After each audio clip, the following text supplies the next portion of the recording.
नमस्कार, स्वागत है आपका हमारे खास प्रोग्राम में और मैं हूं आपके साथ पूनम शर्मा। आज बात प्रदेश में हुई उन दो मामलों की जो सामने आती हैं तो सबको झकझोर कर रख देती है और हम चाहकर भी कुछ नहीं कर पाते। और जिन्हें करना चाहिए, जिन पर इस तरह की घटनाओं को रोकने की, उन पर अंकुश लगाने की जिम्मेदारी है, वो तो न जाने किस कुंभकर्णीय नींद में सोते हैं कि उन्हें ना तो इस तरह की घटनाएं दिखाई देती हैं और ना ही पीड़िता की गुहार सुनाई देती है। ऐसे में वो पीड़िता गुनहगार को सजा दिलाने की मांग करते करते थक कर खुद खामोश हो जाती है। आज बात ऐसे ही दो मामलों की।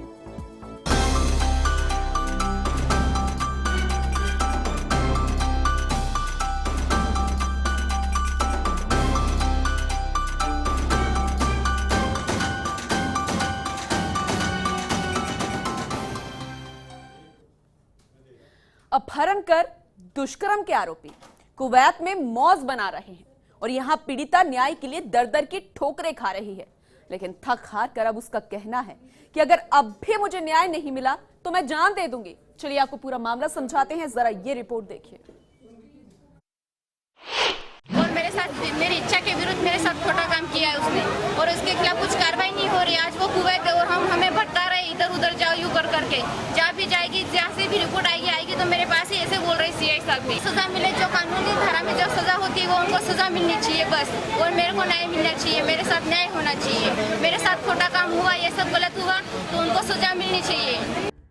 वो मेरी अस्मत लूटकर कुवैत में मौज मना रहे हैं और यहाँ मैं न्याय के लिए दर दर की ठोकरें खाने को मजबूर हो गई हूँ। थाने से लेकर आईजी तक के दरवाजे खटखटा दिए लेकिन कोई सुनवाई नहीं हो रही। अब तो जीवन लीला खत्म करने के अलावा कोई रास्ता ही मुझे नहीं सूझ रहा। और ये दर्द है अपहरण और दुष्कर्म का शिकार हुई महिला का। लेकिन ये दर्द किसी को नजर नहीं आता, इसलिए तो देखिए ना कि आरोपी विदेश तक पहुंच गए और ये पीड़िता इतने महीनों से बस न्याय के लिए गुहार ही लगा रही है। इतना तो आप भी समझ गए होंगे कि बिना किसी मिली भगत और बिना किसी के शय के आरोपी विदेश नहीं पहुंच सकते। चलिए आपको पूरा मामला समझाते हैं। 18 फरवरी को ये महिला कॉलेज से लौट रही थी कि दो युवकों ने, मुन्ना उर्फ मनोज और राजू ने चाकू की नोक पर उसका अपहरण कर लिया और रतलाम ले गए, जहां ये एक युवक इसके साथ दुष्कर्म करता रहा और दूसरा उसका सहयोग करता रहा। इतना ही नहीं, अश्लील वीडियो भी बनाया गया और सोशल मीडिया पर वायरल करने की धमकी देते रहे। इस दौरान विवाहिता के पिता ने पुलिस में गुमशुदगी की रिपोर्ट दर्ज करवाई। इस रिपोर्ट के दर्ज होने के बाद पुलिस ने विवाहिता की बरामदगी की। तो वहीं पीड़िता का आरोप है कि पुलिस ने रात 12 से 3 बजे तक उसके बयान लिए और बरामदगी की जानकारी परिजनों को दी ही नहीं। पुलिस ने दबाव बनाकर जबरन मजिस्ट्रेट के सामने ले जाकर झूठे बयान दिलवाए और नारी निकेतन भिजवा दिया। बाद में उसके पिता को जब जानकारी मिली तो वे नारी निकेतन से उसे घर ले आए। मामला ये है कि 18 फरवरी को मुन्ना उर्फ मनोज लबाना नया फला और राजू लबाना मुफ्ती पिता, ये दोनों मेरे को, मैं कॉलेज पढ़ने गई थी, वहाँ से उठा कर ले गए और वहाँ से ले जाकर रतलाम गाड़ी में डाल कर ले गए। वहाँ पे मेरे साथ बलात्कार किया, खोटा काम किया और सोशल मीडिया पर और उन्होंने मेरे साथ खोटा काम किया और उसका साथ दिया राजू ने। वहाँ से वो मेरे को अन्य जगह पर ले जाकर भी मेरे साथ खोटा काम किया और उसने वीडियो बनाया, गलत धमकी देकर, चाकू दिखा करके देखो जान से मार दूंगा अगर तू कुछ भी बोली रही है सब कहते। उसके बाद 2 महीने बाद वो मेरे को घर पे लाया, घर से मेरे को पुलिस ने बरामद किया। वहाँ से पुलिस वाले सीआई साहब ने और ये सब ने मेरे को रात को धमकी दे के 12 बजे से लगा के 3 बजे तक मेरे बयान लिए, जिसमें मेरे को कहा कि जैसा मैं कहता हूँ वैसा ही बयान बोलना वरना तेरे को 7 साल की सजा हो जाएगी। बार बार न्याय के लिए धक्के खाने पर 21 जून को गढ़ी थाने में विवाहिता और उसकी मां ने एक बार फिर बयान दर्ज किए, लेकिन बताया गया कि थानाधिकारी तिरुपति बालाजी गए हैं, वापस लौटने पर ही मामला दर्ज किया जा सकेगा। 26 जून को जब फरियादी फिर से थाने गई तो उसे फटकार कर निकाल दिया गया। इसके बाद जांच अधिकारी ही बदल दिया गया। बाद में गढ़ी थानाधिकारी ने इसे धमकाया भी कि अगर पहली वाली घटना बताई तो 7 साल की सजा करवा दूंगा और मजिस्ट्रेट के सामने भी बयान नहीं करवाए गए और आरोपित को विदेश भेज दिया गया। खुद पुलिस वाले उसे छोड़ने एयरपोर्ट तक गए। पास भी गए, वहाँ पे भी कुछ सुनवाई नहीं हो रही और मेरे को कुछ भी न्याय नहीं मिल रहा है। सब जहाँ जाते वहाँ बच्चा जाके हमको डरा के निकाल देते, बार बार क्या है यूँ करके।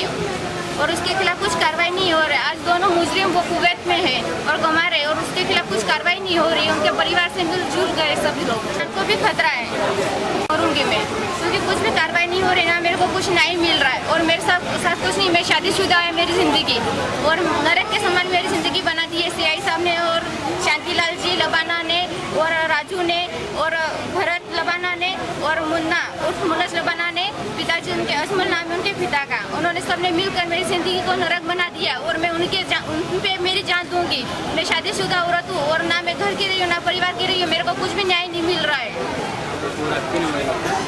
और मेरे कपड़े भी उन्होंने जलवा दिए रात को कि बलात्कार का केस लगेगा यूं करके सीआई साहब ने और शांतिलाल ने और भरत लबाना ने उन्होंने मिलकर मेरे कपड़े जलवा दिए और उनका जो लड़का था उसका सामान उसके घर पे भिजवा दिया, मोबाइल वगैरह सभी कुछ, उसके मोबाइल जिसमें मेरा वीडियो वगैरह था उसने। पीड़िता आईजी तक गुहार लगा चुकी है, लेकिन कोई सुनवाई नहीं हुई। अब जिला पुलिस अधीक्षक आनंद शर्मा ने मामले को फिर से दिखवाने की बात यहाँ जरूर कही है। बस उम्मीद की जा सकती है कि जल्द से जल्द आरोपियों को देश बुलाया जाएगा और उचित कार्रवाई कर इस पीड़िता को न्याय मिल सकेगा। लेकिन इसके साथ ही उन दोषी पुलिस वालों पर भी कार्रवाई होनी जरूरी है, जिसकी शव पर आरोपी विदेश में आराम से जिंदगी गुजार रहे हैं। बांसवाड़ा संवाददाता दीपक के साथ पूनम शर्मा, फास्ट इंडिया। बांसवाड़ा से संवाददाता दीपक जुड़ चुके हैं, उनका रुख करते हैं। दीपक, फरवरी को ये पूरी घटना हुई थी, उसके बाद 3 महीने से ज्यादा का वक्त हो गया है। पीड़िता न्याय के लिए दर दर की ठोकरें खा रही है और जो आरोपी हैं वो विदेश में है और यहाँ पर पूरा मामला जो है पुलिस प्रशासन की कार्यप्रणाली पर भी सवालिया निशान खड़ा कर रहा है। और पूरे मामले पर और क्या कुछ जानकारी मिल पा रही है? दीपक, आप तक आवाज पहुंच रही है? जी पूनम, इस मामले के अंदर अगर शुरू से देखा जाए जिस दिन से इसका अपहरण हुआ है, गुमशुदगी की रिपोर्ट दर्ज हुई थी और उसके बाद में पुलिस ने बरामदगी कर दी। यहाँ तक तो पुलिस की कार्रवाई समझ में आती है, लेकिन इसके बाद जब बरामदगी के बाद में पीड़िता के परिजनों को सूचना नहीं देना और इसके जबरन बयान करवा देना, जैसा कि पीड़िता का आरोप है कि रात को 12 बजे से लेकर 3 बजे तक पुलिस ने इससे पूछताछ की जी और उसके बाद में इसके मजिस्ट्रेट के सामने बयान करवाए, जो अब इसके बालिका कह रही कि झूठे बयान दर्ज कराए, दबाव में कराए हैं। पूनम, तो अब यहाँ पर प्रशासन जो है क्या कुछ करता नजर आ रहा है? उस वक्त तो उन्होंने झूठे बयान दर्ज करवा दिए, नारी निकेतन पीड़िता को भिजवा दिया और परिवार को सूचित नहीं किया। फिलहाल क्या कोई कुछ एक्शन लेता हुआ नजर आ रहा है अब प्रशासन? जी पूनम, इस मामले को पुलिस अधीक्षक आनंद शर्मा ने खुद ने अब अपने हाथ में ले लिया है और वो सारे मामले की जांच कर रहे हैं। लेकिन ये सबसे बड़ी चीज पूनम ये कि जब FIR दर्ज है उसके बावजूद जो दोनों लोग कुवैत चले गए, देश छोड़ के चले गए, तो कहीं ना कहीं पुलिस के ऊपर सवाल खड़ा होता है कि जो दीपक, यहाँ पर वो देश छोड़कर गए हैं, यहाँ पर उन्हें विदेश भेज दिया गया है, क्योंकि जहां तक पीड़िता की बात माने तो उनका ये कहना है कि कुछ पुलिस कर्मचारी थे जो उन्हें खुद एयरपोर्ट तक छोड़ने के लिए गए थे। क्या कोई रिश्तेदारी यहाँ पर आरोपियों के साथ पुलिस प्रशासन की निकलती हुई नजर आ रही है? नहीं पूनम, इस मामले में एक खास चीज ये है कि यहाँ के लोग अधिकांश कुवैत जाते रहते हैं जी, लेकिन हो सकता है कि इस मामले में अगर जैसा पीड़िता बता रही कि पुलिस उनको ले गई हो, क्योंकि कहीं ना कहीं आदमी के मन में पाप होता है तो डर रहता है, तो संभवतः सुरक्षा के लिए से वो पुलिस को किस तरीके से ले गए, अब इसकी जांच को पुलिस अधीक्षक कर रहे हैं। पूनम, लेकिन दुष्कर्म और अपहरण के आरोपी देश छोड़कर किस तरीके से जा सकते हैं? मामला उन पर दर्ज है। क्या इस पर जब प्रशासन से आपने सवाल किया, उनका क्या कुछ कहना था पूरे मामले पर? क्या उन्हें वापस देश बुलाया जाएगा? जी पूनम, इस मामले में सबसे बड़ी चीज ये एक सामने आ रही है कि पुलिस ने जो बयान दर्ज कराए थे उस बयान में उन लोगों ने ये कराया कि इसके जो परिजन है लड़की के, वो परिजन इससे मिलना नहीं चाहते और लड़की का उस समय ये कहना था कि ये मैं परिजनों से मिलना नहीं चाहती। अपनी पुलिस की बनाई हुई कहानी है ये सच क्या, अब पुलिस अधीक्षक कुछ जांच कर रहे तब पता चल पाएगा। पूनम, और वो जांच को कब आगे बढ़ाने की बात यहाँ पर करते हुए नजर आ रहे हैं। दूसरी तरफ अब वो जो पीड़िता है वो खुद को यहाँ पर जान से मारने की धमकी दे रही है, आत्महत्या की बात कर रही है कि अगर मुझे न्याय नहीं मिलता तो मैं खुद मौत को गले लगा लूंगी। इस पर उसका क्या कहना है? जी पूनम, इस मामले में सबसे बड़ी चीज है कि इस लड़की को अगर देखा जाए तो ये पढ़ी लिखी लड़की है और प्लस तक का इसने स्टडी करी हुई है जी, तो इस मामले में ये खुद काफी गंभीर है और ये चाहते हैं कि मुझे न्याय किसी तरीके से मिले। लेकिन जब IG तक के इसने दरवाजे खटखटा दिए और जी। वहां से न्याय नहीं मिला, तो अब इसके पास और कोई चारा नजर नहीं आ रहा है। तो क्योंकि इसका पति तो इस घटना के बाद से इसके मुंह देखना पसंद नहीं करता है। तो क्या अब कोई लड़की सामाजिक करे तो- कार्यकर्ता वहां पर है जो कि इसका साथ देती हुई नजर आई? क्या इसने कहीं और जाकर गुहार लगाने की कोशिश की? जी पूनम, इस मामले में है कि जिस तरीके से मीडिया के या दूसरे माध्यम से इसको किया गया है, उससे लड़की के ऊपर सवाल या निशान लगने लगे हैं। तो इसको कोई ढंग का सोशल वर्कर भी नहीं मिल पाया, और ये ग्रामीण क्षेत्र की है पूनम। चलिए उम्मीद करते हैं कि सच्चाई जो है वो यहाँ पर निकल कर आए और जो दोषी है उनको सख्त से सख्त सजा यहाँ पर मिलती हुई नजर आए। पूरे मामले पर नजर बनाकर रखिएगा। बहुत बहुत शुक्रिया दीपक तमाम जानकारी देने के लिए। अब पीड़िता जो है थक हार कर आत्महत्या की बात कर रही है, क्योंकि अब आरोप उस पर ही लगने लगे हैं। लेकिन आपको बता दें कि सामाजिक कार्यकर्ता से भी ये जुड़ी है, उनसे अपनी मदद की गुहार लगाइए, क्योंकि पुलिस प्रशासन तो यहाँ पर कुछ भी करता हुआ नजर नहीं आ रहा। अब फिलहाल आश्वासन मिला है, लेकिन 3 महीने से ज्यादा का वक्त हो गया है, आश्वासन पे आश्वासन ही मिला है, कोई कार्रवाई नहीं हुई है। और जो आरोपी हैं वो विदेश में मौज उड़ा रहे हैं और ये यहाँ पर दर दर की ठोकरें खाने को मजबूर हो गई है।